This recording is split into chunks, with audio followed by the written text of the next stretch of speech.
Okay, I believe we are recording.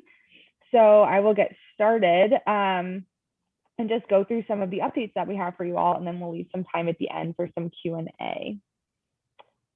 All right, so first is that COVID policies remain the same and in place from fall semester, so nothing really has shifted at all in terms of how it affects campus life activities.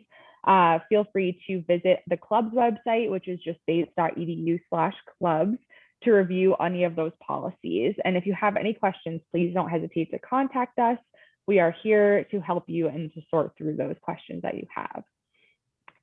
The next big update that we have coming up that you've probably heard about is Bates Leads, which is our new leadership program. We're launching it as soon as next week. So you'll be getting an email to your club leader email or just your general email if you're a student employee with Campus Life. So keep an eye out for that.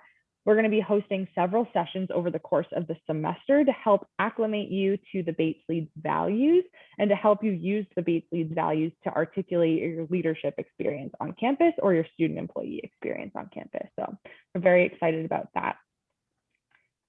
So per student government's request, we are continuing to develop equity, inclusion, and anti-racism training and workshops for club leaders and Campus Life student employees. So we're very excited about this as well. And then as we've heard already, we're currently in the hiring process for a new position out of our office called the Equity and Inclusion Peer Advisors. That's posted on Handshake and the application's open until February 21st. We're currently conducting interviews on a rolling basis. So if you apply today, we'll probably start interviewing you soon. And the position serves in two roles. Students hired will assist in creating and crafting, as well as co-leading workshops with the curriculum, like the curriculum that has to do with equity and inclusion. And students hired will also serve as consultants to club leaders and Campus Life student employees on social justice related topics. So if that's something that you're interested in, please go to Handshake and submit your application. And again, it's on a rolling basis. So we'll get to interview you probably before the position closes on the 21st. And then I just have some general updates about programming that will be happening this upcoming semester. I sent an email out today to all of you about First Year Friday collaborations. So you got that email today, which outlined just an idea that the programming board has this year, just something we can do to hopefully increase first year engagement, which we all know has been really challenging this year for first years to kind of get outside of their residence halls and houses and get to know some people in their class. So what we're looking for is any club or organization who wants to collaborate on an event or program, basically just take over a First Year Friday. The example I used in my email was learning how to knit a winter hat with the Knitwits. So it would be just for class of 2024 folks and your club. So it's a great opportunity, not only for the first years to get to know each other, but for you to potentially get some new membership from first years who you might not have met at the club fair or you haven't gotten to know during the year just yet. So if that's something you're interested in, go ahead and just reply to the email I sent this afternoon and we can pick a date for your club to plan an event. Another thing that is club focused is the winter market that is taking place during Winter Carnival. So the programming board has sent out an email about that as well. So there's lots of information and detail that I won't go into here about the market, but if that's another opportunity as well to get the word out about your club, if you want to do some giveaway stuff or sell some swag, whatever you want to do for your club, that the winter market is going to be a cool spot to do that and a really unique event for Winter Carnival this year. The programming board generally is planning, we've already planned out our calendar for Mod C, so we're very excited about that. We're hosting at least 4 events per weekend. 2 of those will be virtual, 2 of those will be in person. So we're accommodating folks that are studying from home or folks that might be in quarantine, so they have some virtual options as well. And just generally, we're looking for clubs to program. So if your club is interested in hosting an event or program during the semester and you need some help brainstorming of what that might look like, please don't hesitate to reach out to us. We would love to sit down and chat about some new ways to get your club to host some events, specifically in the late night on the weekends. That would be awesome to see more of that. If you're worried about funding, you can apply for additional club funding through BCB, or we have a funding source called Late at Bates, which is on our website as well. And those are two areas where you can request some funding to host a program or event that you'd like to see at Bates. So those are the broad updates that I have. I'm going to hand it over now to Kim and or Marissa to share any other updates that I might have missed, and then we'll open it up for questions. I can go. I just realized that there are maybe some processes that changed in the fall that we didn't like widely communicate in the same way. One of which being how to go about getting reimbursements for club spending or getting money in advance, but specifically with reimbursement requests. That process is now all digital. So whereas in the past, folks have had to come into the office to get forms signed, you don't need to do that anymore. And we never really communicated that clearly. So I'm communicating that now.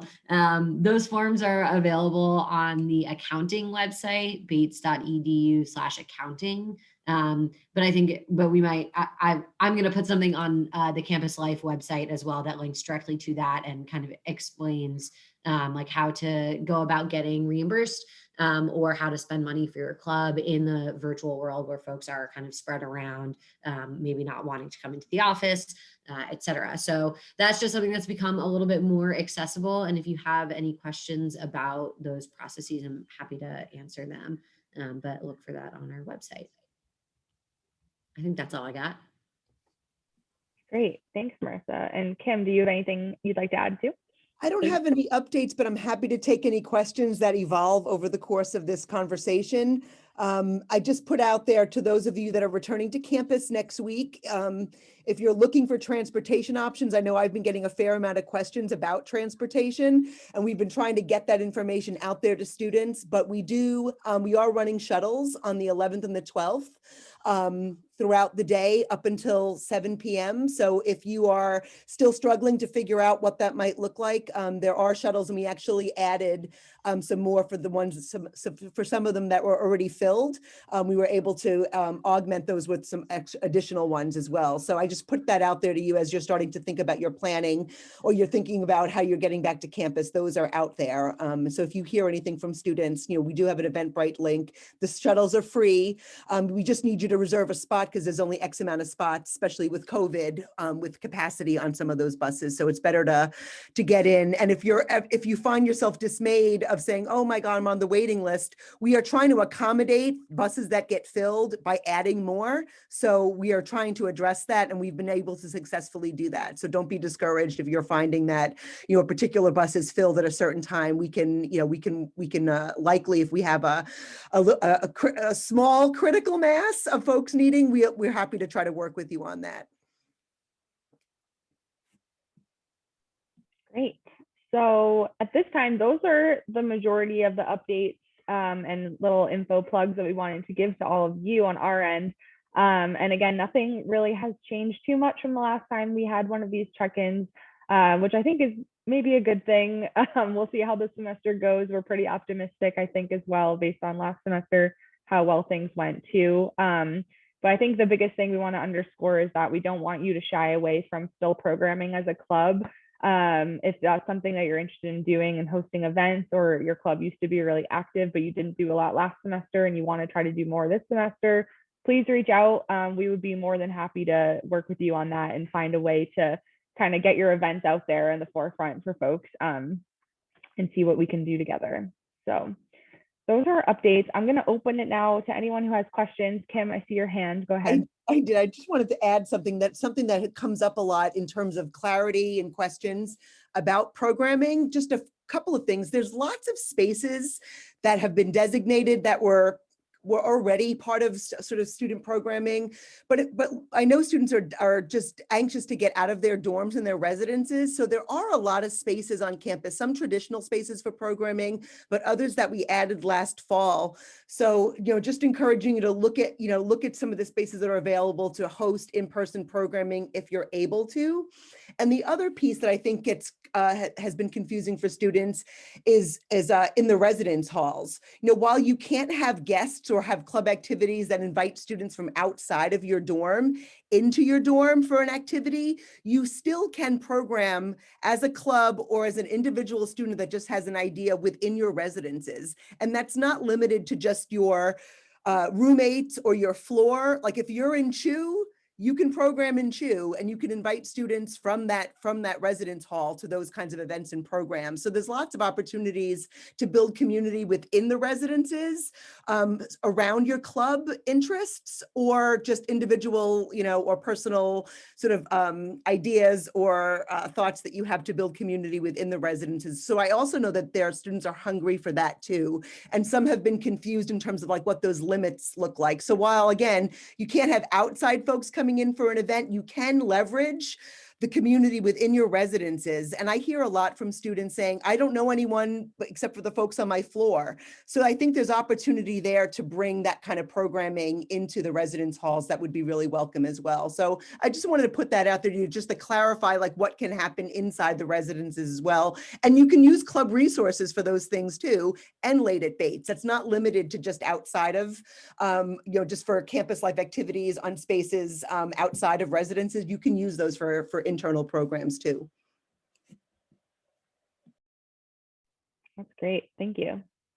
So now, if any of you have questions, feel free to ask away. Yeah, Martha. This is a quick question that I should know the answer to. So my club had some interesting like leadership turnover in the first like getting back, and who is back, who's not back. And because I'm a small club, there's about like 7 members. And so we're coming up against, we really want to have elections pretty much right when we get back to campus, or when some of them get back to campus. And so I was just wondering if there's any like what logistical steps we need to take for mid-year elections and overturn of certain positions with campus life. Go ahead, Martha. I was gonna say, do you want me to take Yeah, that go one? for it. So you are welcome to change your leadership at any point in the year. And what we'll just ask you to do is fill out a club directory and Bates Engage update form, which can be found on our website. And I'll grab that and put it in the chat as well.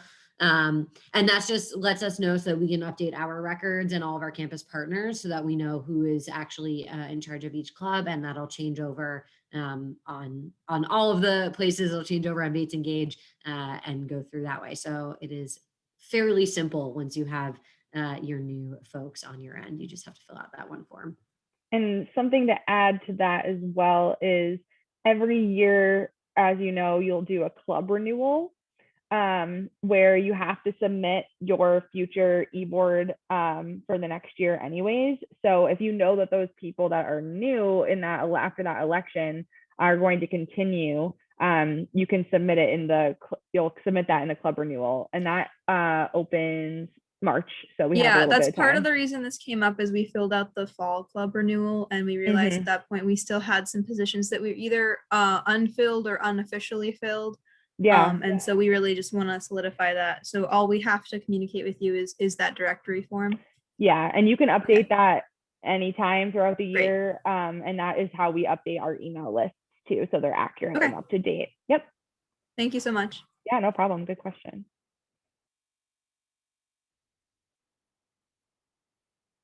So one thing I was wondering was with the first year Friday stuff, what exactly do you think that those are going to look like? Should it look more like it's just a typical meeting, or more of a typical meeting of the club, but targeted towards first years, or is it supposed to be something else? I was unclear. I'd like to do one with the Bates Dems, but I'm not 100% sure what these are supposed to look like. Yeah, that's a great question. Honestly, I would prefer that it would be social in nature. So if there's a way to create some type of activity where folks are just getting to know each other and getting to know you and your club, I think that would be really important. You don't have to work too hard over it. It doesn't have to be anything super serious or like a big full-fledged event, but and we can talk, offline to get a little bit more creative of what that looks like. But I know It could be, you know, if there's a typical event that you do, if it's like a movie showing or something like that, and you want it to be a first year Friday, you can do that. Or if you want it to just be like a get to know the Bates Dems kind of event, it can be that as well. Just something where folks can get to know each other and get to know your club at the same time. Okay. Yeah.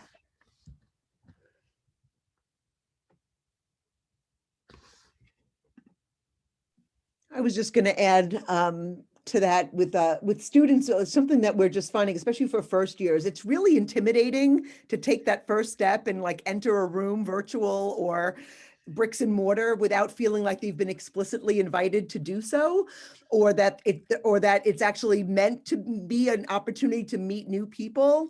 So I think in terms of when you're thinking about the marketing and the kind of activity, is to just break that stigma of like that you have to find, you know, 4 of your closest friends to go, or maybe you're looking to expand that network beyond, you know, your small friend group. So I think just creating an environment that really celebrates meeting new people and it being okay to show up on your own, or that you're not exactly sure, but that they're, you know, that it's okay to explore.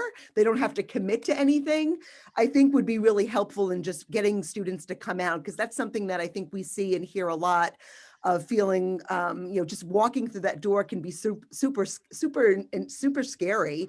And if you feel like you don't have like someone to go with, like, you know, feeling like welcome to just show up on your own and that you will be welcomed and you will meet new people, I think would be really helpful in getting folks to come out. And, you know, to Jen's point, if there's like an activity and it's not just like sort of sitting there trying to come up with something clever to say, or that you have to, you know, you have some kind of an agenda, just doing something together or having a topic to talk about can be really helpful in breaking the ice.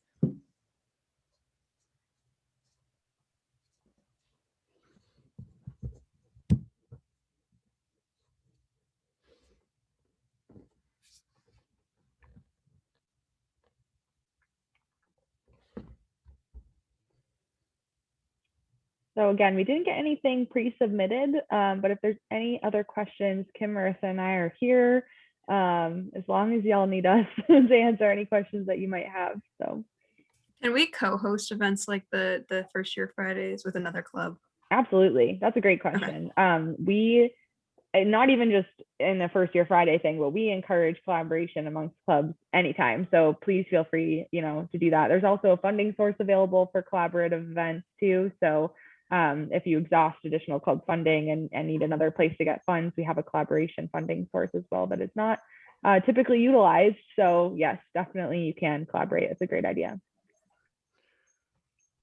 We'll likely try to find a club to collaborate with, because the Bates Dems tend not to be the most fun club. We tend to be a slightly more serious. Yeah, I'm sure there's ways you can find Yeah. to make something, some type of social activity or event for folks to do.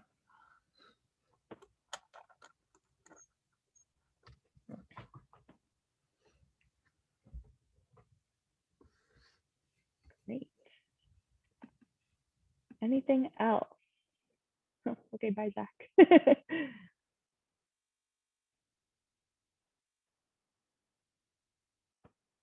All right. Well, Nick was actually going to join us at 4:30, but he's going to probably miss us, which is okay. But I don't think are there any other questions anyone wants to mention, or Kim, Marissa, anything else you want to bring up?